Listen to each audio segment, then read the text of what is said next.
शुरुआत में हम वेनेसडे नाम की एक लड़की को देखते हैं जिसका आज स्कूल में पहला दिन था। इसकी हरकतों और पसंद नापसंद की वजह से ये कोई आम लड़की नहीं लगती थी। स्कूल में आकर जब वो अपने लॉकर को खोलती है तो वहाँ उसे उसका भाई बंधा हुआ मिलता है। वो जैसे अपने भाई को पकड़कर खोलने लगती है तो फौरन ही उसे कुछ ख्याल आने लगते हैं, जिसमें वो उन लड़कों को देखती है जिन्होंने उसके भाई को यहाँ बंद किया। वो यहाँ से उन लड़कों के पास जाती है उन्हें सबक सिखाने के लिए, जो पूल में तैरने की प्रैक्टिस कर रहे थे। वहाँ वो पूल में बहुत सारी मछलियों को छोड़ देती है जो काटती है। अब सारे बच्चे तो पूल से बाहर आ जाते हैं मगर एक बच्चा नहीं आ पाता और एक मछली उसकी टांग पर काट ले। उसकी हरकत के बाद स्कूल वाले उसे निकाल देते हैं। उसने पहली बार ऐसे नहीं किया था, बल्कि अब से पहले भी वो बहुत सारे स्कूल से निकाली जा चुकी थी। तो इसीलिए उसके माँ बाप उसे एक अकेडमी में ले जा रहे थे, क्योंकि वहाँ वेडनेसडे जैसे बच्चे ही पढ़ते थे, मतलब कि जिनकी हरकतें सबसे हटके होती थी। और वो वहाँ जाना तो नहीं चाहती थी मगर मजबूरन उसे जाना ही पड़ता है। अकेडमी के पास वाले जंगल का सीन देखते हैं जहाँ एक शिकारी शिकार करने आया था। वो जंगल के काफी अंदर जाकर एक जगह पर बैठकर चाय पीने लगता है, मगर तभी कोई चीज अचानक से आकर उस पर हमला कर देती है और बड़ी बेरहमी से उसे मार देती है। वेडनेसडे और उसके माँ बाप अकेडमी पहुंचकर वहाँ के प्रिंसिपल के पास जाते हैं। ये प्रिंसिपल भी वेडनेसडे की तरह ही आउटकास्ट होती है। आउटकास्ट में जलपरी, वेयरवुल्व्स, वैम्पायर्स, चुड़ैल और ऐसे लोग शामिल थे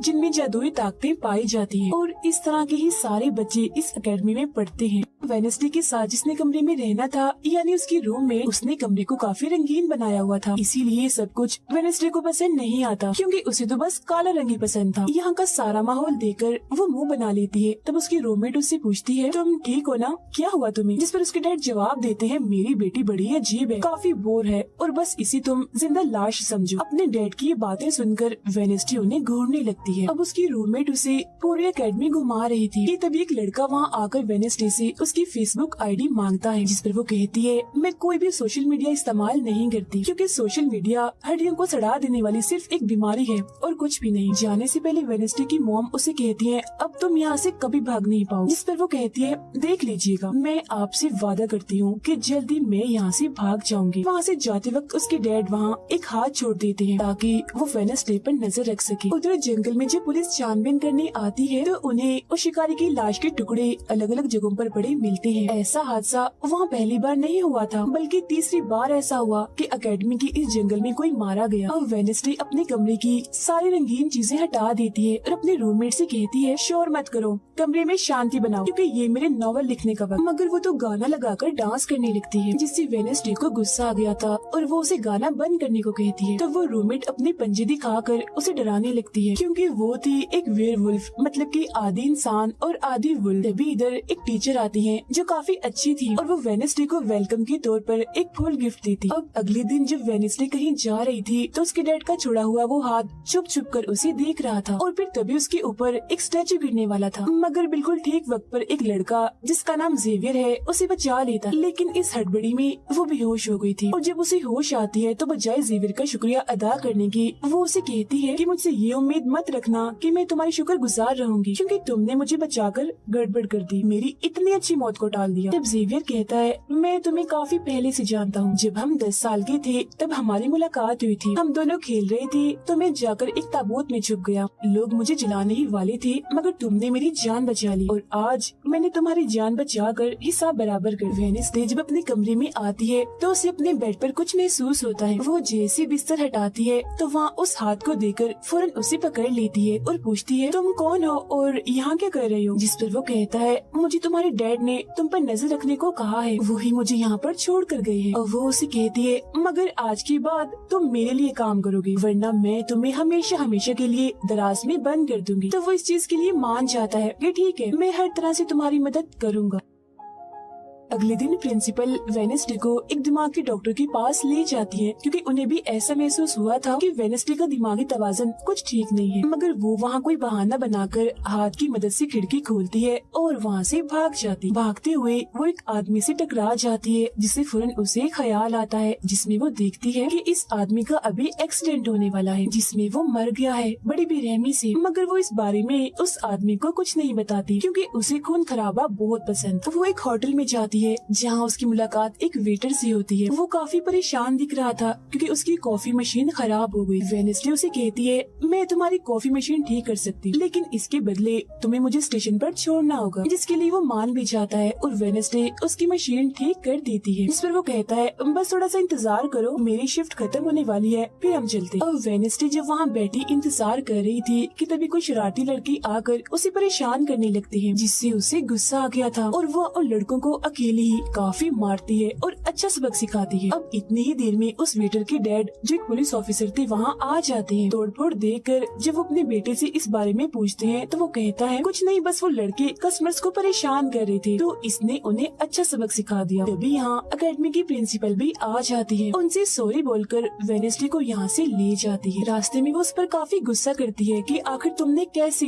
अकेडमी से भागने की कोशिश की। तभी उन्हें रास्ते में एक एक्सीडेंट हुआ नजर आता है जो उसी आदमी का था जिससे वेडनेसडे टकराई थी, जो देख प्रिंसिपल घबरा जाती है। कहती है, मेरी दुआ है ड्राइवर को कुछ ना हुआ हो। जिस पर वेडनेसडे कहती है, वो तो मर गया है और उसकी गर्दन भी टूट गई है। फिर अकेडमी में आने के बाद वेडनेसडे गिटार बजाने लगती है। वो काफी अच्छा बजा रही थी, जिसकी धुन प्रिंसिपल के साथ साथ काफी बच्चों को भी पसंद आती। रूममेट जब कमरे में आती है तो उसकी नजर हाथ पर पड़ती है, जिस बारे में वो वेडनेसडे से पूछती है कि ये क्या चीज है, जिस पर वो जवाब देती है कि ये हमारी एडम फैमिली का एक मेंबर है। अब हम एक अनजान लड़के को देखते हैं जो लाइब्रेरी में जाकर एक किताब से एक सफा फाड़ लेता है जिस पर एक तस्वीर बनी हुई। उधर हाथ वेटर के घर पहुंच जाता है, जिसे देख वो काफी डर गया था और उसे मारने लगता है। फिर हाथ उसे बैठने का इशारा करके उसे वेडनेसडे का नंबर देता है और उसे फोन करने का कहता है। फिर जब वेटर उसे कॉल करता है तो वो कहती है कि हमारी अकेडमी में एक त्योहार मनाया जाने वाला है जहाँ सभी बच्चे आएंगे। मैं वहाँ से भागने वाली हूँ और अगर तुम मुझे स्टेशन तक पहुँचा दोगे तो मैं तुम्हें काफी अच्छा इनाम दूंगी।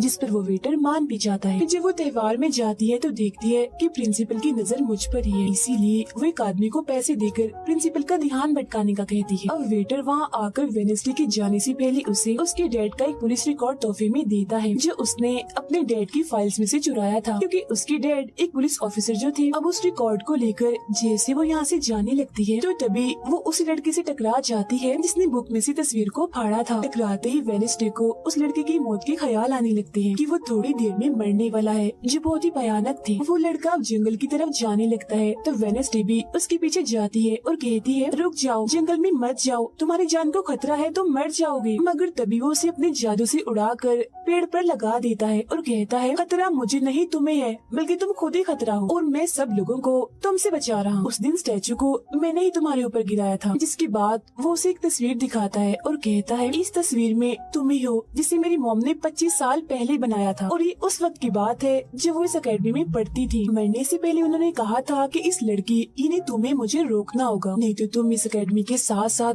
पूरी दुनिया को ही तबाह कर दोगी। वो बस वेडनेसडे को मारने ही वाला था कि तभी एक बड़ा सा मॉन्स्टर आकर उस पर हमला कर देता है और बड़ी ही बेरहमी से उसे मार देता है। इसके बाद हम वेडनेसडे को उसके कमरे में देखते हैं, क्योंकि उसने यहाँ से भागने के इरादे को खत्म कर दिया था, क्योंकि अब उसके दिमाग में बहुत सारे सवाल थे, जैसे कि मैं इस दुनिया के लिए खतरा कैसे हूँ, एक मॉन्स्टर ने आखिर मेरी जान क्यों बचाई, और साथ ही उसके डैड के खिलाफ पुलिस रिपोर्ट जिसमें उसके डैड के ऊपर एक कत्ल का इल्जाम था।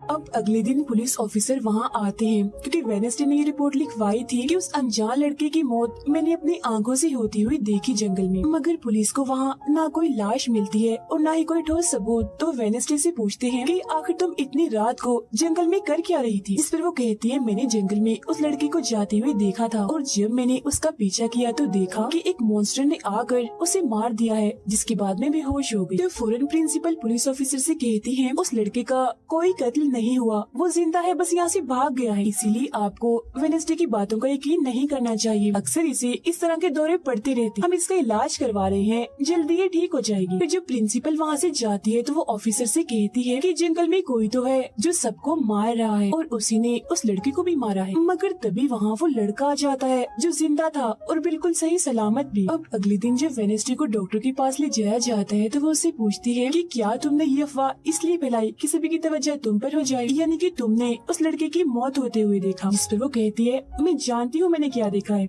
ओके, मुझे तुम्हें बताने की कोई जरूरत नहीं। अगले दिन उसे पता चलता है कि उसी लड़के को बगैर किसी वजह से एकेडमी से निकाला जा रहा है, इसीलिए वो अपने साथी उस हाथ को उस लड़के के पीछे लगा देती है। अब प्रिंसिपल के कहने पर वेडनेसडे एक एक्टिविटी में हिस्सा लेती है, जिस मकसद के लिए वो क्लब ज्वाइन करती है, जहाँ उसके साथ सिर्फ एक ही लड़का था जिसके साथ उसकी दोस्ती हो जाती है। फिर जब हाथ उस लड़के के पीछे जाता है तो देखता है कि वो अपना रूप बदल रहा है, जहाँ पहले वो एक बुरा इंसान और फिर एकेडमी के प्रिंसिपल का रूप ले लेता है। जिसके बाद हाथ आकर ये सारी बात वेडनेसडे को बता देता है। अब जब क्लास शुरू होने वाली थी तो जेवियर उसे कहता है कि मेरी साथ वाली सीट खाली है तो तुम यहाँ बैठ जाओ, तो वो उसके साथ आकर बैठ जाती है। जेवियर यहाँ मकड़ी की तस्वीर बना रहा था और फिर अपने जादू से वो उसे जिंदा भी कर देता है, मगर एक ही झटके में वेडनेसडे उसे मार देती है और उसकी राख उड़ा देती है। अब एक लड़की जो काफी बदतमीज थी और विलन भी थी, उसकी और वेडनेसडे के बीच काफी बहस हो जाती है, क्योंकि दोनों ही एक दूसरे से काफी चिढ़ती थी, एक दूसरे को जरा भी पसंद नहीं करती थी। फिर इसके बाद वेडनेसडे अपनी जगह अपनी रूममेट को उस क्लब में भेज देती है जहाँ वो एक्टिविटी की प्रैक्टिस कर रही थी, और खुद वो अकेली ही चली जाती है एकेडमी की उस जंगल में मॉन्स्टर को ढूंढने के लिए। वेडनेसडे को वहाँ उस अनजान लड़की का टूटा हुआ चश्मा भी मिलता है, वही अनजान लड़का जिसे मॉन्स्टर को मारता हुआ इसने देखा था। और अब जैसे ही वो इस चश्मे को छूती है तो लाइब्रेरी में उसे वहाँ एक किताब भी दिखती है, तो वो उस किताब को खोजने लाइब्रेरी में चली जाती है, मगर उसे वहाँ उस तरह की कोई भी किताब नहीं मिलती। जिसके बाद वो चुपके से जेवियर के कमरे में चली जाती है, क्योंकि वो लड़का और जेवियर एक ही कमरे में रहती थी। वेडनेसडे और हाथ यहाँ पर उस किताब को ढूंढ रहे थे, मगर तभी यहाँ जेवियर आ जाता है, जिस वजह से वो बेड के नीचे छुप जाते हैं। तभी जेवियर के पास वो विलन लड़की भी आती है और उसे कहती है, तुम मुझसे क्यों नाराज हो,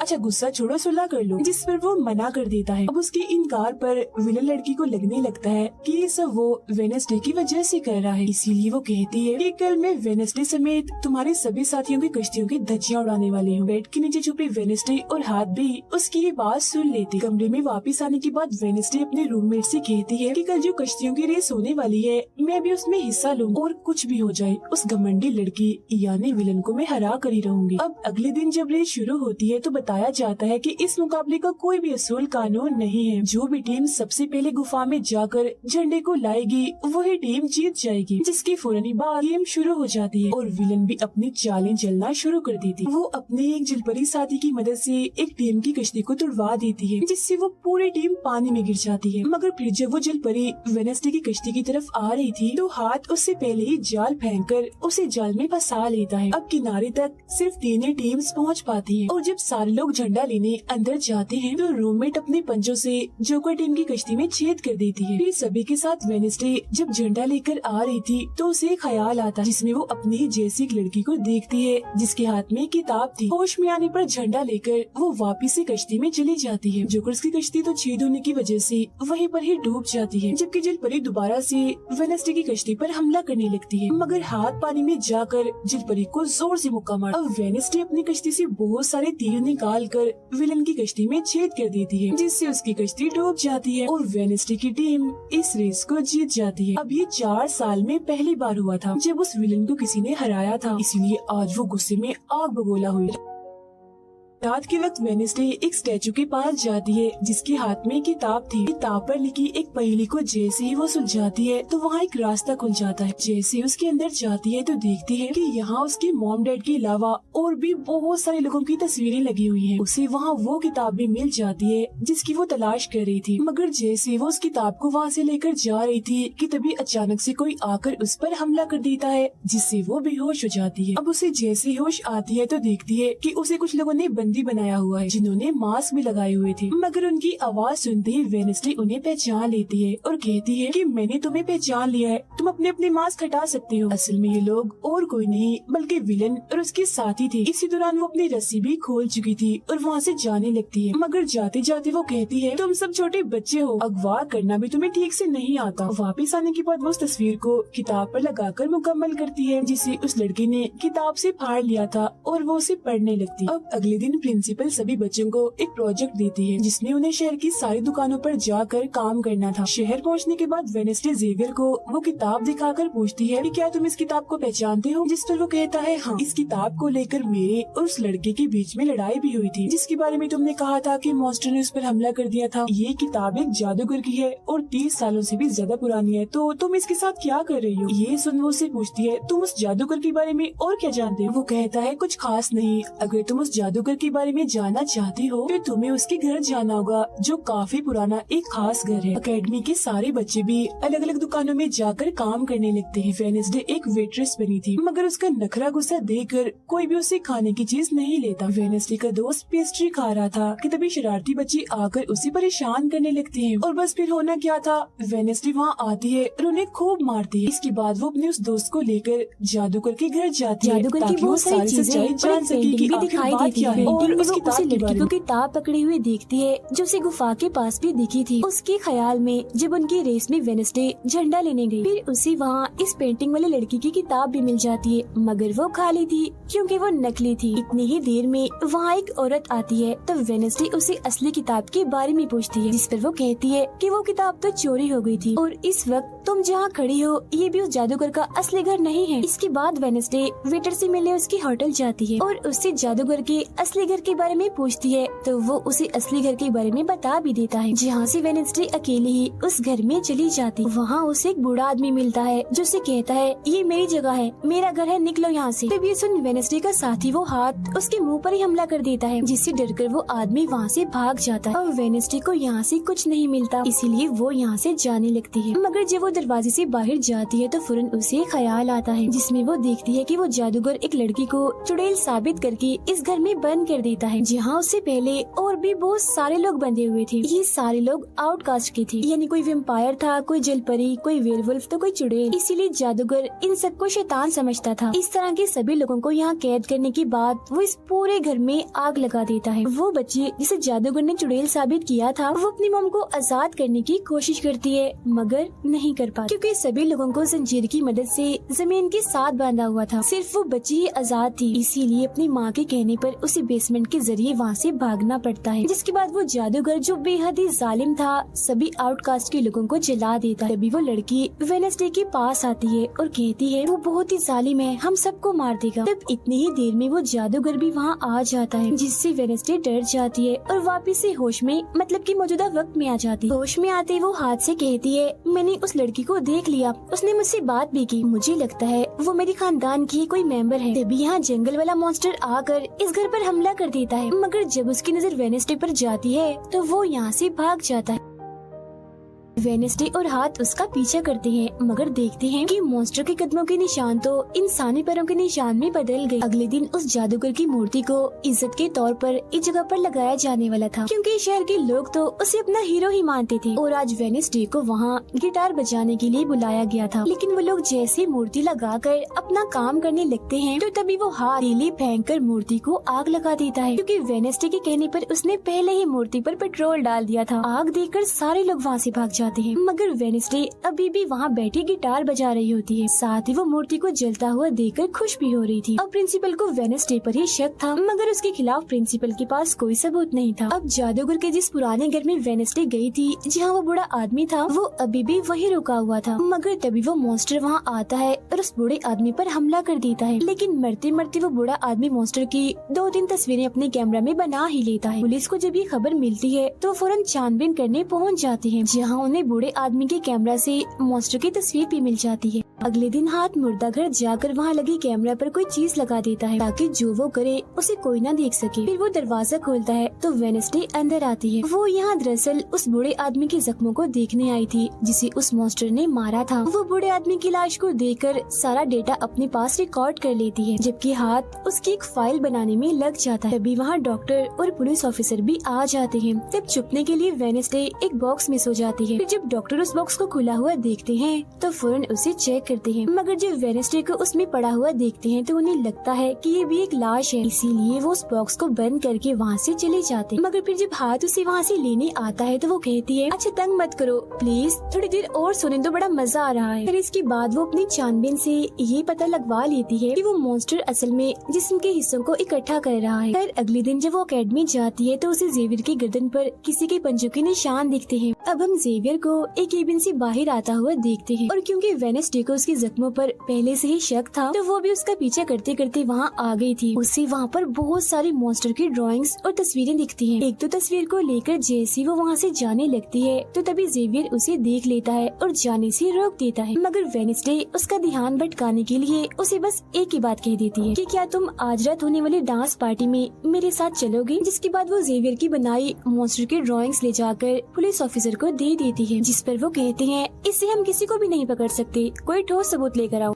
अब वेडनेसडे अपनी सारी रिसर्च को अपने दोस्त के सामने रख देती है ताकि वो उसकी मदद कर सके। उनमें से एक ड्राइंग को देखकर उसका दोस्त कहता है कि मैं इस जगह के बारे में जानता हूँ। जिसके बाद वो वेडनेसडे को उस जगह पर ले जाता है जो एक गुफा थी, जिसके अंदर जाकर उन्हें बहुत सारी हड्डियाँ और एक हथकड़ी भी मिलती है। थोड़ा छानबीन करने पर उसे वहाँ एक नोकदार बड़ा सा नाखून भी मिलता है, जिसे वो अपने पास रख लेती है। जिसके बाद वो जेवियर के पेंटिंग वाले केबिन में जाती है और डस्टबिन से एक कपड़ा जिस पर खून लगा हुआ था उसे निकाल कर अपने पास रख लेती है। फिर जैसी वो वहाँ से जाने लगती है तो तभी वहाँ जेवियर आ जाता है और उसे पूछता है, तुम यहाँ मेरे केबिन में क्या कर रही हो। उसकी बात डालकर वो उसे पूछती है, ये जो चोट तुम्हारी गर्दन पर है ये तुम्हें कैसे लगी। तब वो बताता है कि पिछले कुछ दिनों से ये मॉन्स्टर मेरे सपनों में आ रहा है, इसीलिए मैं इसकी ड्राइंग्स बनाता हूँ। मगर एक दिन मैंने अपने जादू पर से कंट्रोल खो दिया और ड्राइंग के अंदर से मॉन्स्टर की पंजे ने निकल कर मुझे नोच लिया। लेकिन अब क्योंकि वेडनेसडे उस पर शक कर रही थी इसीलिए वो उस पर काफी गुस्सा करता है और फौरन उसे यहाँ से जाने का कहता है। अब वेडनेसडे वो खून लगा कपड़ा और नाखून जाकर पुलिस ऑफिसर को दे देती है और कहती है, ये लो ठोस सबूत और बेशक डीएनए टेस्ट करवा लो, मेरे ख्याल से इतना सबूत काफी होगा, है ना। वो अपने दोस्त के पास जाती है और कहती है कि डांस पार्टी में जाने के लिए हमारे साथ कोई नहीं है, तो हम ऐसा करते हैं डांस पार्टी में नहीं जाते बल्कि गुफा में जाकर मॉन्स्टर को ढूंढते। जिसके बाद रात को वेडनेसडे अपने दोस्त के साथ जंगल में जाने की तैयारी कर रही थी, मगर तभी उसके दरवाजे पर वेटर तैयार होकर आता है क्योंकि हाथ ने उसे वेडनेसडे की तरफ से डांस पार्टी में चलने की दावत भेजी थी। अब क्योंकि वेटर काफी खुश था तो वेडनेसडे उसका दिल तोड़ना नहीं चाहती थी, इसीलिए वो अपने गुफा में जाने वाले प्लान को खत्म करके वेटर के साथ पार्टी में जाने का फैसला करती है। जब वेडनेसडे वहाँ से जाने लगती है तो उसका दोस्त वहाँ आता है तो वो उसे कहती है, आई एम सॉरी मैं पार्टी में जा रही हूँ, हम ऐसा करते हैं कल गुफा में जाएंगे। लेकिन उसका दोस्त बगैर बताए अकेला ही उस गुफा में चला जाता है। उधर पार्टी में सारे लोग आकर काफी एंजॉय कर रहे थे। सब लोग अपने अपने साथी को लेकर पार्टी में आए हुए थे, जहाँ जेवियर अपने साथ उस विलन लड़की को लाया था। लेकिन जब वेडनेसडे वेटर के साथ वहाँ आती है तो उन दोनों को साथ देखकर जेवियर जलने लगता है। जब सब लोग डांस कर रहे थे तो वेडनेसडे की डांस करने की स्टाइल से सारे लोग काफी हैरान रह जाते हैं क्योंकि वो काफी अजीब तरह से ही डांस कर रही थी। उधर जंगल में वेडनेसडे का दोस्त भी पहुँच गया था और छुपकर मॉन्स्टर की आने का इंतजार कर रहा था, मगर तभी वहाँ कोई आता है और उस गुफा में धमाका करके भाग जाता है। जेवियर लगातार उन दोनों को देखकर जल रहा था, इसीलिए वो विलन लड़की से कहता है कि तुम अपना लॉकेट उतारो और अपने जेल परी से मेरे लिए मदद मांगो ताकि मैं वेडनेसडे को भूल जाऊं। जो सुन विलन लड़की भड़क जाती है और उसे कहती है कि तुम तो पहले ये कहते फिर रहे थे कि मैंने अपने जेल परी से तुम्हें अपने काबू में किया है और अब तुम्हें किसी को बुलाने के लिए मेरी ही मदद चाहिए। तभी बाहर शरारती लड़कों का ग्रुप टैंकर लेकर आता है और डांसिंग क्लब के पंप में वो बड़ा सा पाइप लगा देते हैं और फिर तभी अचानक उस पार्टी में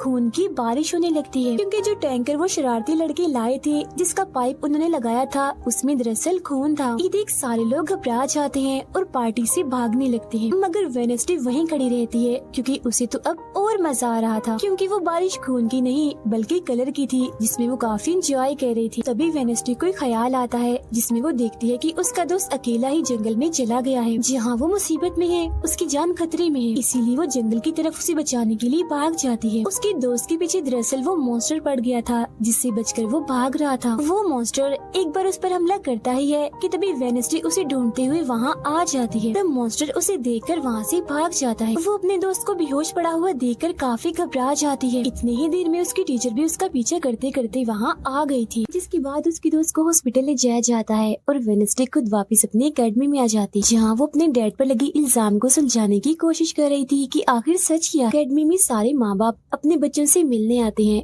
क्योंकि आज मीटिंग थी। प्रिंसिपल सबको बताती है कि वेडनेसडे की दोस्त की हालत में सुधार हो रहा है, कुछ दिन के बाद ठीक होकर वो वापस आ जाएगा। मगर दूर खड़ी वेडनेसडे अपने रूममेट को बताती है कि ये झूठ है, वो तो कोमा में है बेचारा। तभी यहाँ दोनों के माँ बाप आ जाते हैं और ये उनसे मिलने चली जाती। वेडनेसडे अपने मॉम डैड को बताती है कि जब से आपने मुझे यहाँ छोड़ा है मेरे ऊपर बहुत सारे हमले हुए हैं। अब इन सभी को अपनी अपनी फैमिली से मिलता हुआ दूर खड़ी जेवियर और विलन लड़की देख रहे हैं क्योंकि उनकी मॉम डैड आज भी नहीं आई। अब विलन लड़की सुधर गई होती है, साथ ही उसकी जेवियर के साथ दोस्ती भी हो गई थी, तो अब से हम उसे जेवियर की दोस्त कहें। तब इतनी ही देर में उसकी मॉम भी इधर आ जाती है, जिसे देखकर वो काफी हैरान थी। वेडनेसडे के माँ बाप प्रिंसिपल से मिलते हैं तो वो कहती है कि वेडनेसडे काफी अजीब तरह से सबसे पेश आती है, इसे डॉक्टर के पास ले जाए इलाज करवाने के लिए। अब इससे पहले वहाँ उसके माँ बाप कुछ कहते फौरन वो बोल पड़ती है कि रुकिए जरा डैड, मैं आपसे कुछ पूछना चाहती हूँ। ये देखिए एक लड़का जिसका नाम गैरेट है, इसकी कत्ल का इल्जाम आपके सर पर क्यों है और ये कौन था? तो वेडनेसडे की मॉम उसे कुछ भी बताने से इनकार कर देती है, तो वो अपनी मॉम को ये कहकर यहाँ से चली जाती है कि मत बताइए, बाकी सबूत मैं खुद ढूंढ लूँ। वो सीधा जाती है हॉस्पिटल अपने दोस्त से मिलने, जहाँ उसका ख्याल वेडनेसडे का साथी हाथ रख रहा था। अब पता चलता है कि डॉक्टर ने अपनी जान ले ली है और ये डॉक्टर वही था जिसकी मुर्दा खाने से वेडनेसडे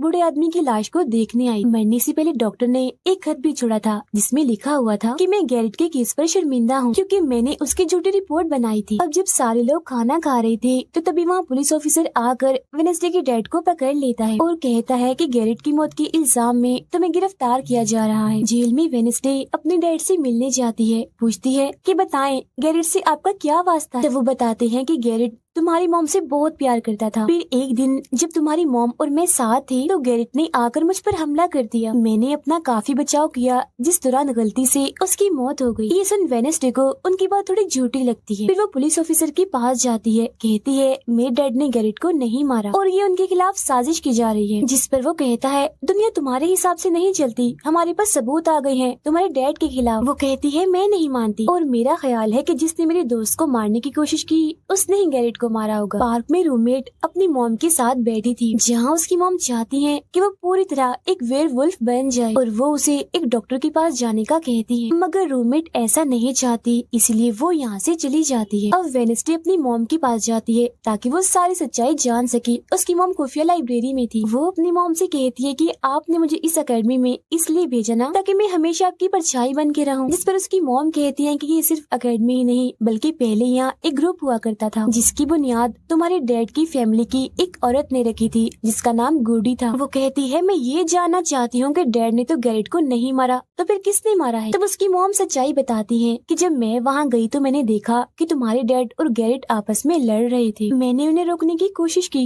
मगर गैरेट तुम्हारे डैड को काफी बुरी तरह से मार रहा था। मैंने फौरन तलवार उठा ली और फिर जैसे गैरेट मेरे पास आने लगा तो तलवार उसके आर पार हो गई और वो मारा गया। मगर तुम्हारे डैड ने मेरी जान बचाने के लिए तलवार मुझसे ले ली ताकि सारा इल्जाम उन पर आ जाए। वेडनेसडे कहती है मगर मुझे पता चला था कि जब गैरेट मरा तो उसके मुंह से झाग निकल रही थी। ऐसा तो सिर्फ तब होता है जब किसी ने जहर लिया हो। अब सच पता करने का सिर्फ एक ही रास्ता है, गैरेट की कब्र को खोदना। जिसके बाद वो अपनी मॉम के साथ मिलकर गैरेट की कब्र को खोद देती है और वहाँ से उसकी एक उंगली ले लेती है। मगर तभी इधर पुलिस आकर उन दोनों माँ बेटी को गिरफ्तार कर लेती है। जेल में वेडनेसडे गैरेट की उंगली अपने मॉम डैड को दिखाती है, कहती है कि उसकी मौत जहर से हुई थी। मगर जैसे उसके हाथ इस उंगली पर लगते हैं उसे फौरन एक ख्याल आता है जिसमें वो देखती है कि गैरेट के डैड ने उसे जहर दिया था ताकि वो इस पूरे अकेडमी के लोगों को मार डाले। मगर जब उसकी लड़ाई वेडनेसडे के डैड से हुई तो जहर की बोतल टूट गई जिससे सारा जहर गैरेट के अंदर चला गया, जिसका मतलब साफ था कि उसने वेडनेसडे के डैड को ही नहीं बल्कि पूरी अकेडमी को ही खत्म करने आया था। जेल से रिहा होने के बाद वेडनेसडे और उसकी मॉम मेयर के पास जाती है, कहती है आपने गैरेट की मौत के सच को छुपाया, उसकी मौत जहर से हुई थी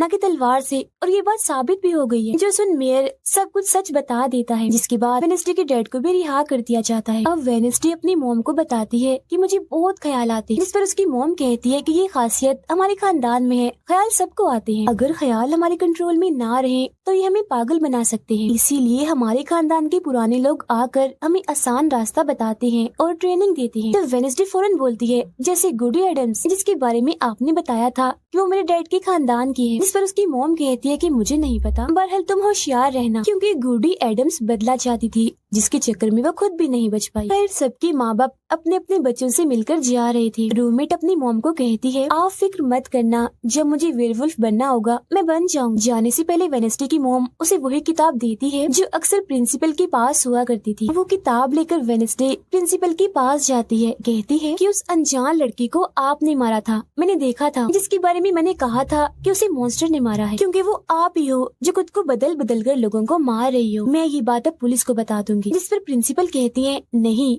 उसे मैंने नहीं मारा, बल्कि वो तो अपनी ताकतों पर से कंट्रोल खो बैठा था और उस दिन उसने तुम्हें मारने की भी कोशिश की थी। इनकी बातों के दौरान इन्हें बाहर से शोर सुनाई देता है। ये चेक करने जब वहाँ जाती हैं तो पता चलता है कि बाहर ग्राउंड में आग से कुछ लिखा हुआ है। अब वेडनेसडे अपने चारों तरफ मोमबत्तियां जला के बैठी थी क्योंकि वो गुडी को बुलाने की कोशिश कर रही, मगर तभी इधर उसकी रूममेट आ जाती है। साथ ही उसे एक खत भी मिलता है जिसमें कोई उसे गुफा में मिलने बुलाता है। जब वेडनेसडे अपनी रूममेट के साथ वहाँ जाती है तो गुफा के अंदर जाने के बाद उसे एहसास होता है कि यहाँ कोई है। यहाँ दरअसल जेवियर और उसके साथी थे जो वेडनेसडे को सरप्राइज देना चाहते थे क्योंकि आज उसकी बर्थडे थी। यहाँ वेडनेसडे को एक लाइन लिखी हुई दिखती है कि जब मैं लौटूंगा तो शोले बरसेंगे। इसे जैसी वो हाथ लगाती है तो उसे ख्याल आता है जिसमें वो उसी लड़की से मिलती है जो अक्सर उसे नजर आया करती थी, और ये और कोई नहीं बल्कि गुडी ही है। वो वेडनेसडे को एक महल दिखाकर कहती है कि अगर तुम्हें उस जादूगर के बारे में जानना है तो तुम्हें इस महल को ढूंढकर यहाँ आना होगा। जब वो ग्राउंड में खड़ी उस लाइन को देख रही थी जहाँ आग से कुछ लिखा था तो तभी उसके पास जेवियर आता है जिससे वो बात नहीं करती क्योंकि नाराज थी। उसे लग रहा था कि हो न हो जेवियर ही वो मॉन्स्टर है। फिर वो अपने दोस्त के पास हॉस्पिटल जाती है जो अभी भी बेड पर था और उसकी हालत भी खराब थी, इसीलिए वो उसे कोई बात नहीं कर पाती। अब वेडनेसडे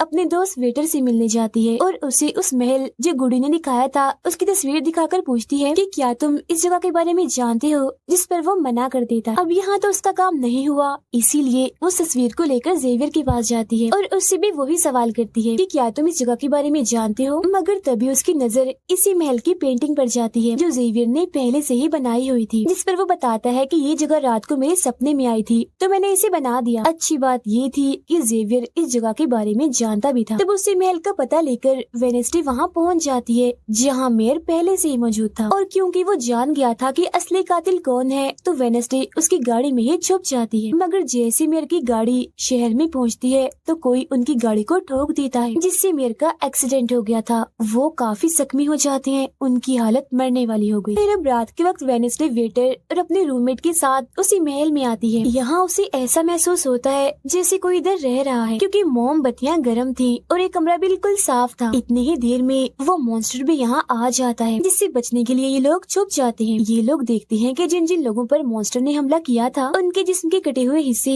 यहाँ पर पड़े हुए हैं। अब वेडनेसडे अपने दोस्तों को मॉन्स्टर से बचाना चाहती थी, इसीलिए वो उन्हें यहाँ से ले जाती है। ये वेटर के घर जाते हैं जहाँ जैसे उसकी डैड आते हैं तो वेडनेसडे उन्हें कहती है कि मैं आपको कुछ दिखाना चाहती हूँ, क्योंकि वो पुलिस ऑफिसर जो थे वो जब उन्हें महल में ले जाती है तो वहाँ पर कुछ भी नहीं था, मतलब जिस्म के कटे हुए हिस्से जो पहले यहाँ पर रखे हुए थे अब वो वहाँ पर नहीं पड़े थे, जिससे पुलिस ऑफिसर को गुस्सा आ जाता है और वो कहते हैं कि आज के बाद तुम मेरे बेटे से नहीं मिलोगी। अब जब वेडनेसडे एकेडमी आती है तो वहाँ उसे प्रिंसिपल मिलती है जो कहती है कि तुम्हें मैंने कहीं भी जाने से मना किया था मगर तुमने मेरी बात ना मानकर अच्छा नहीं किया। जिस पर वो जवाब देती है, मैं सच का पता लगवाने गई थी इसीलिए मैं माफी नहीं मांगूंगी, मैंने कुछ गलत नहीं किया है। जिसके बाद वो प्रिंसिपल को एक पेंटिंग भी दिखाती है जिसमें वो जादूगर था और वेडनेसडे खुद थी। बताती है कि इसीलिए वो अनजान लड़का मुझे मारना चाहता था क्योंकि उसे लग रहा था कि एकेडमी के लिए मैं खतरा हूँ, मगर खतरा दुश्मन कातिल तो कोई और ही है, जबकि मैं तो इस एकेडमी और सबको बचाना चाह रही हूँ तो मुझे एक मौका मिलना चाहिए। प्रिंसिपल कहती है नहीं,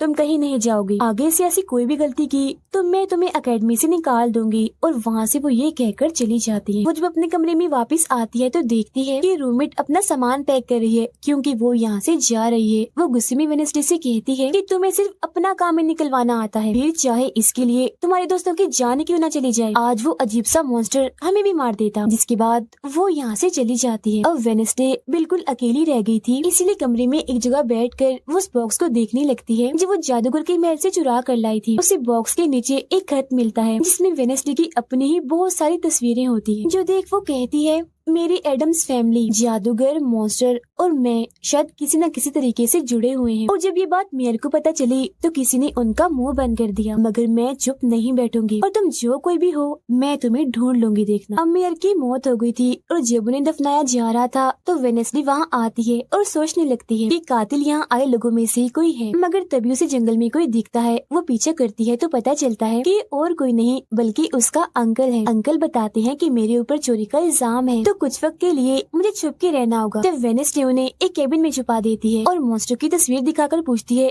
कि आप इसके बारे में कुछ जानते हैं, जिस पर वो कहते हैं मैं ज्यादा कुछ तो नहीं जानता, अगर तुम्हें इसके बारे में जानना है तो तुम्हें खुफिया लाइब्रेरी में जाना होगा। वहाँ एक तिजोरी में डायरी है जिसमें इस मॉन्स्टर के बारे में सब लिखा है। आधी रात को वेनेसडे उस लाइब्रेरी में जाती है जहाँ जेवियर पहले से ही मौजूद था। तब ये उसे कहती है जहाँ जहाँ मॉन्स्टर से हमला हुआ है वहाँ तुम पाए गए हो तो हो ना हो मॉन्स्टर तुम ही हो, मगर वो उसकी बात को अनसुनी करके यहाँ से चला जाता है। तभी इधर उसके अंकल आते हैं। ये मिलकर डायरी को ढूंढ लेते हैं जिसमें इस मॉन्स्टर के बारे में सब कुछ लिखा था कि ये मॉन्स्टर किसी के कंट्रोल में भी आ सकता है और फिर बस ये अपने मालिक के कहने पर ही काम करता है। रात के वक्त वो अपने साथी हाथ को कहती है कि मैं वेटर से मिलने जा रही हूँ, तब तक तू मेरी डायरी का ख्याल रखना। कि जब वेटर के साथ गुफा के अंदर जाती है तो देखती है कि यहाँ उसने गुफा को सजाया हुआ है क्योंकि वो उसे शादी के लिए पूछने वाला था। वापिस आकर वेनेसडे देखती है कि उसके कमरे का सारा सामान इधर उधर बिखरा पड़ा है और उसकी डायरी कोई चुरा कर यहाँ से ले गया है। फिर जैसे वो अपने साथी हाथ को देखती है तो घबरा जाती है क्योंकि उसकी हथेली में किसी ने चाकू आर पार कर दिया था और अब उसमें जान नहीं थी, वो मर गया था। फिर वो हाथ को लेकर जल्दी से अपने अंकल के पास आती है और दुखी होती हुई कहती है प्लीज अंकल कैसे भी करके हाथ को जिंदा कर दीजिए। तब अंकल बार बार बिजली के झटके उसे देते हैं जिससे वो जिंदा हो जाता है। वो उसे पूछती है अच्छा तुम पर हमला किसने किया था, जिस पर इशारों से वो बताता है कि मैंने नहीं देखा क्योंकि हमला पीछे से हुआ था। जिस पर वेनेसडे गुस्से से भर जाती है, कहती है चाहे कुछ भी हो जाए मैं उसे नहीं छोड़ूंगी, वो जो भी है। और वो प्रिंसिपल को आकर कहती है किसी ने मेरे कमरे में तोड़-फोड़ कर दी है, साथ ही कोई उस डायरी को भी चुरा कर ले गया है। वो कहती है वो डायरी तो खुफिया लाइब्रेरी में थी तो तुम्हारे पास कैसी आई, तुम ऐसी हरकतें मत करो कि एकेडमी को बंद करना पड़े, ऐसा मैं होने नहीं दूंगी। फिर जब वेनेसडे वहाँ से जा रही थी तो तभी उसके पास उसके साथी आते हैं और उसे जानकारी देते हैं कि गैरेट जिसकी मौत का इल्जाम तुम्हारे डैड पर था उसकी मॉम को किसी ने डबोकर मारा था और मरने से पहले उनकी सारी प्रॉपर्टी एक डॉक्टर ने हथिया ली थी। डॉक्टर नाम सुनकर वेनेसडे को दिमागी डॉक्टर पर शक होता है, इसीलिए वो सीधा उनके पास जाती है। कहती है कि मैं जानती हूँ आपके अंदर गैरेट की मॉम की आत्मा है जो सबसे अपनी मौत का बदला लेना चाहती है, अब बस कर दो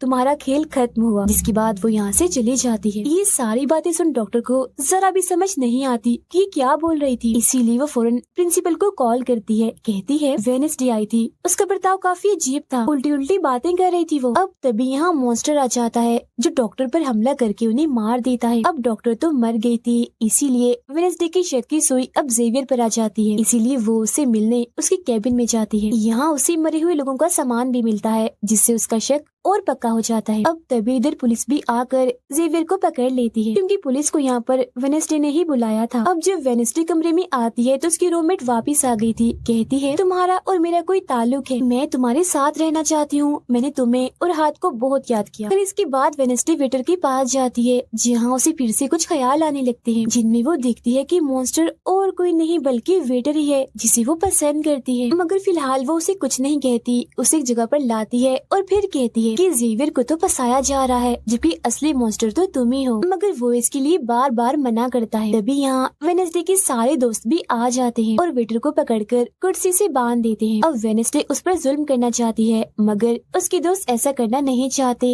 इसीलिए वो यहाँ से चले जाते हैं। फिर जैसे ही वो वेटर को मारने के लिए आगे बढ़ती है कि तभी वेटर के डैड पुलिस ऑफिसर यहाँ आ जाते हैं और वेनेसडे को गिरफ्तार कर लेते हैं। हालांकि वो उन्हें कहती भी है कि असली कातिल आपका बेटा है, वही मॉन्स्टर है ये, मगर वो उसकी एक नहीं सुनते। फिर जब वो यहाँ से जा रही थी तो वेटर उसके पास आता है, कहता है कैसा लगा हारना, अभी तो और भी बहुत कुछ होना बाकी है बच्चों। जिसके बाद प्रिंसिपल भी वेनेसडे को कह देती है कि तुमने सारी हदें पार कर दी, इसीलिए तुम्हें एकेडमी से निकाला जा रहा है। लेकिन अभी भी वो बार बार एक ही बात कह रही थी कि वेटर ही असली मॉन्स्टर है, मगर फिर भी वो उसकी एक नहीं सुनती और जाने का कहती है। तब आखिरी बार वेनेसडे जेवियर से मिलने जाती है जो जेल में बंद था और उससे नाराज भी था क्योंकि वेनेसडे ने ही उसे पुलिस के हवाले हवाले किया था। हालांकि वो उसे बताती भी है कि मॉन्स्टर वेटर है और उसने मेरे जरिए तुम्हें फंसाया है। वो उसकी एक नहीं सुनता, कह देता है कि इस सारी मुसीबत की जड़ तुम हो। अगर तुम ये एकेडमी छोड़ के चली जाओगी तो कुछ भी गलत नहीं होगा। ये बात सुनने के बाद वो एक सेकंड भी नहीं रुकती और यहाँ से चली जाती है। वो अपने कमरे में आकर अपना सारा सामान पैक करती है, जिसके बाद वो सभी से आखिरी मुलाकात करती है। सबसे आखिर में वो अपने दोस्त से मिलने हॉस्पिटल में जाती है। कहती है मैं तो जा रही हूँ, तुम अपना ख्याल रखना और हाँ बाहर मत निकलना, बाहर मॉन्स्टर हो सकता है। और उस दिन गुफा में धमाका करने वाला और कोई नहीं बल्कि प्रिंसिपल ही थी। जिस पर वो कहता है नहीं, धमाका करने वाले के जूते लाल थे, जबकि प्रिंसिपल कभी भी लाल जूते नहीं पहनती। ये बात सुनकर वेडनेसडे को पता चल जाता है कि असली कातिल कौन है। वो अपनी उसी टीचर के पास जाती है जिसे सब पसंद करते थे और कहती है बाकी लोग तो बिला वजह मारे गए हैं, जबकि असली कातिल तो तुम ही हो। तुमने ही वेटर को अपने कंट्रोल में करके उसे मॉन्स्टर बनाया और धीरे धीरे उसे अपना गुलाम बना लिया। अपने इशारों पर नचाकर लोगों को उसके जरिए मरवाया। तभी यहाँ वेटर भी आ जाता है, जिसे वो टीचर कहती है जल्दी करो, वेडनेसडे को मार दो। लेकिन दरअसल की वेटर नहीं थी बल्कि प्रिंसिपल थी, जो रूप बदल कर यहाँ पर आई थी। और अब टीचर प्रिंसिपल के गले में जहर का इंजेक्शन घुसा देती है, जिससे प्रिंसिपल बेचारी मारी जाती है। फिर वो वेडनेसडे को भी बांध कर जादूगर की गुफा में ले आती है। गुफा में आकर वेडनेसडे को पता चल जाता है कि जिन मरे हुए लोगों के जिस्म के हिस्सों को इकट्ठा किया गया था वो दरअसल जादूगर को दोबारा से जिंदा करने के लिए किए गए थे। तभी यहाँ टीचर जो असली विलन थी वेडनेसडे को बताती है कि जब गुडी ने जादूगर को मारा था तो गुडी ने अपने खून से जादूगर की कब्र पर एक ताला लगा दिया था और अब जादूगर को जिंदा करने के लिए हमें गुडी की फैमिली मतलब एडम्स फैमिली के ही किसी इंसान का खून चाहिए, साथ ही पूरे चांद की रात भी हो। और अब हमें ये सुनहरी मौका मिल गया है जादूगर को जिंदा करने का, क्योंकि एडम्स फैमिली से तुम हो और आज पूरे चांद की रात भी है, हम तुम्हारा खून लेंगे। जिसके बाद टीचर वेडनेसडे के हाथ पर कट लगा देती है, जिससे उसका खून निकलने लगता है। फिर वो उसके खून से जादूगर की कब्र का ताला खोल देती है और फिर अगले ही पल जादूगर भी जिंदा होकर अपनी कब्र से बाहर आ जाता है। बाहर आते ही वो वेडनेसडे को चाकू मार देता है, जिससे वो जख्मी हो जाती है। इसके बाद वो एकेडमी को खत्म करने के लिए चला जाता है। अब तभी यहाँ गुडी एडम्स आती है और वेडनेसडे को बिल्कुल ठीक कर देती है, मतलब कि उसके जख्म, और कहती है मैंने तुम्हें ठीक तो कर दिया है मगर अब की बाद मैं तुम्हें नजर नहीं आऊंगी। जंगल के रास्ते से जब वेडनेसडे जा रही थी तो तभी उसके सामने वेटर आ जाता है। उसे टीचर कंट्रोल कर रही थी, इसीलिए वो मॉन्स्टर बनकर उस पर हमला कर देता है। वो बस उसे मारने ही वाला था कि तभी यहाँ एक वेयरवुल्फ आ जाती है, जो और कोई नहीं बल्कि रूममेट थी, जो आज पहली बार वेयरवुल्फ बनी थी, वो भी सिर्फ वेडनेसडे को बचाने के लिए। यहाँ वेयरवुल्फ और मॉन्स्टर के बीच काफी खतरनाक लड़ाई होती है, जिसमें वेयरवुल्फ मॉन्स्टर पर भारी पड़ रही थी और उसे काफी मारती है, अच्छा मजा चखाती है। इसके बाद वेडनेसडे जादूगर से लड़ने उसे रोकने के लिए एकेडमी में आ जाती है, जहाँ वेडनेसडे को बचाने के लिए जेवियर पहुँच जाता है। अब जैसे जादूगर जेवियर को मारने वाला था तो तभी सामने वेडनेसडे आ गई थी और वो बेचारी खुद जख्मी हो जाती है, मगर फिर भी वो जेवियर को कहती है कि तुम यहाँ से जाओ और बाकी एकेडमी वालों को बाहर निकालो, क्योंकि ये हम जैसे आउटकास्ट के लोगों को नहीं छोड़ेगा। जिसके बाद वो फिर से खड़ी हो जाती है। उसके हाथ में तलवार भी थी, जिसकी मदद से वो जादूगर से लड़ती है, मगर जादूगर काफी ताकतवर था, इसीलिए वो उसके सामने नहीं टिक पाती। वो बस उसे मारने ही वाला था कि तभी इधर जेवियर की दोस्त आकर जादूगर का ध्यान भटका देती है, जिस दौरान मौका देकर वेडनेसडे उठती है और तलवार के एक टुकड़े को जादूगर के दिल के आर पार कर देती है, क्योंकि ऐसा उसे गुडी एडम्स ने करने को कहा था। जहाँ जादूगर एक बार फिर से मर जाता है और उन्हें उसका जिस्म जलने लगता है और राख बनकर उड़ जाता है। जादूगर के मरते ही यहाँ वो टीचर आ जाती है, जिसके हाथ में गन थी, जिसे वो वेडनेसडे पर तान देती है क्योंकि वो उसे मारना चाहती है। मगर तभी यहाँ वेडनेसडे का दोस्त भी आ गया था, जिसके पास बहुत सारी मधुमक्खियाँ थी। वो उन सभी मधुमक्खियों को टीचर पर छोड़ देता है, जिससे उसका भी काम तमाम हो जाता है। जब वेडनेसडे अपने मिशन में कामयाब होकर बाहर आती है जहाँ सारे लोग खड़े थे, तो वो वहाँ अपने रूममेट को भी देखती है, जो अब वेयरवुल्फ से अपने असली रूप में आ गई थी। यहाँ वो दोनों पहली बार गले मिलती हैं, मगर हैरत अब वेडनेसडे को कोई भी ख्याल नहीं आ रहा था। कुछ वक्त के बाद वेडनेसडे अपना नॉवल भी पूरा कर लेती है, मगर वो इसका एंड नहीं करती।